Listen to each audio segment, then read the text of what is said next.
The Green Bay Packers are currently experiencing a season from hell, and you would think that 10 games into the season they would have figured it out by now, but this team is a total mess, sitting here at 3-6, just losing to the Detroit Lions in horrific fashion, scoring 9 points.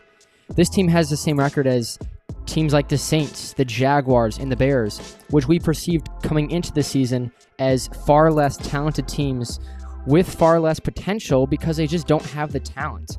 The Packers have a back-to-back MVP at quarterback, one of the best young offensive-minded coaches in the NFL, and what we thought was a really talented team coming into the year. So what the hell went wrong? If you listen to the talking heads on TV, a lot of the discussion is going to be about Aaron Rodgers and how his lack of production has contributed to the Packers' rocky start. And while it would be an accurate statement to say that because Aaron Rodgers is no longer playing at an MVP caliber level, the Packers season has suffered, while that would be accurate, that statement alone exposes a lot of the core issues with this Packers franchise. They've been so unbelievably reliant on Aaron Rodgers' play over his entire career that the moment he goes from MVP back-to-back years to still a high-caliber starter, but as soon as he makes that drop down, this team goes from winning 13 games to being 3 games under 500, which is absolutely ridiculous.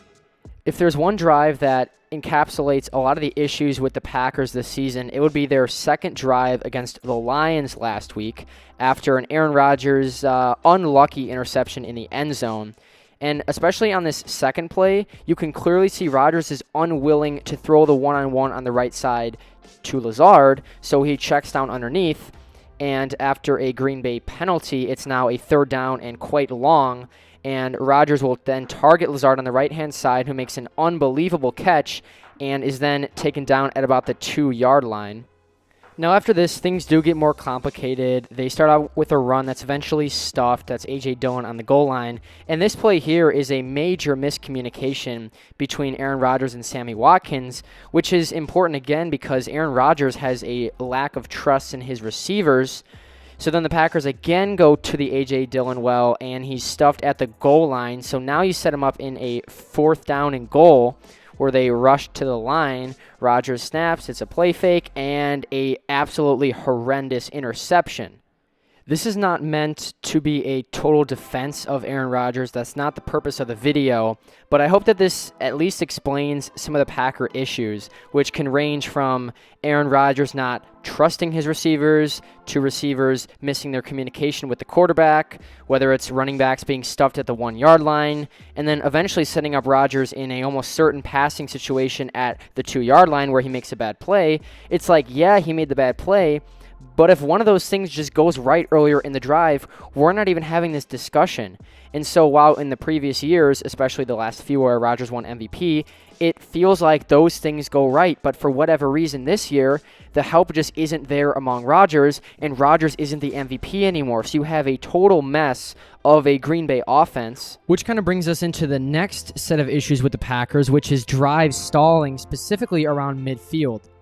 I actually think the Packers do a pretty good job of moving the ball. The problem is when they are forced into key third downs and obvious passing situations.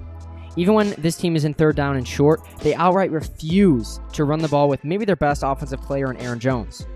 So the issue is on third down, when opposing teams know you're going to throw the ball, you don't have a single receiver that can actually separate in man coverage. So from a schematic standpoint, you're forced to run crazy concepts just to get receivers open. Even when they are in zone coverage, it's constant communication problems with receivers that would force Rodgers to either throw the ball away or scramble around the pocket trying to work magic. Not having a receiver that can actually separate in man coverage and not having a receiver that Rodgers trusts to find the soft spots in zones on third downs have been the total demise of the Packers on key third downs. This team, generally speaking, still has explosive plays and is still able to move the ball on offense, but not having a true number 1 receiver, let alone a number 2 receiver, has caused major problems here for the Packers offense.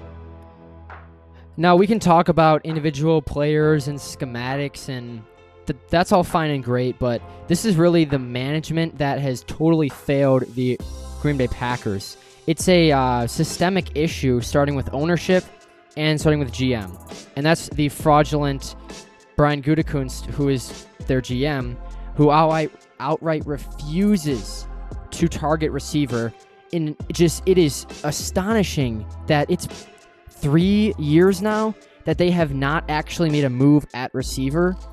Even when this team had Davante Adams, there was everybody around the league saying, this team needs another receiver, and they need to invest because, let's be honest, the Packers were in the NFC Championship back-to-back years. They were there back-to-back years, and they were in the divisional round last year. And some of their first-round picks have consisted of Jordan Love, who is a backup quarterback, and Quay Walker, who's one of the worst linebackers in the NFL at this point. I know he's only a rookie. But, like, is there not... Are there not individuals in the Packers organization that are calling for them to take a receiver? And I don't agree with them trading away Davante Adams, but it seemed like Adams wanted out, and they were going to make that move no matter what.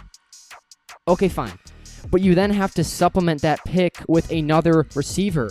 And, I don't know, recognize where you are. This team is a game away from the Super Bowl, and you trade away the best receiver in the NFL, and you replace him with who? With the second-round pick in Christian Watson, who a lot of scouts and analysts like myself were saying that he's a project receiver who has the athletic potential, but he's not going to step in day one and be great. Why not use the capital you took with Christian Watson and get an established veteran receiver? And it's not only that, but this team has gotten undercut multiple times, actually, ironically, by the Chicago Bears, but it was Allen Robinson a couple years ago. This team was aggressively going after Allen Robinson, and he signs with the Bears. And again, this year with Chase Claypool at the trade deadline, and they can't get him. So this team was looking to get Chase Claypool with the second-round pick, and they drafted Christian Watson, who they traded up for with the second-round pick. So you're using essentially, you went after two guys with two second-round picks. You don't think if they would have used that same capital in the offseason and gotten an established veteran good receiver that this season would have looked differently? Like, it is unbelievable to me. So I'm not exactly here to excuse Rodgers of all the issues. There's a lot of issues with the offensive line, injuries, that are absolutely true, but again, Rodgers is not at the same level he was in the past. But if we can at least sit here and recognize that this guy needs help, and it's okay to say, like, every quarterback in the league everybody needs help. He needs help also. So if you supplement Adams with Romeo Doubs and then Christian Watson and Allen Lazard, this is the result that you're going to get. And it'll happen every time, no matter who the quarterback is.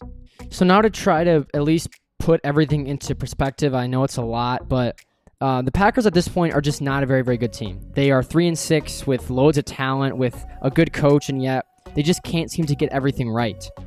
Aaron Rodgers at this point is not an MVP quarterback, and this is not the same team that has gone into the playoffs the last 3 seasons.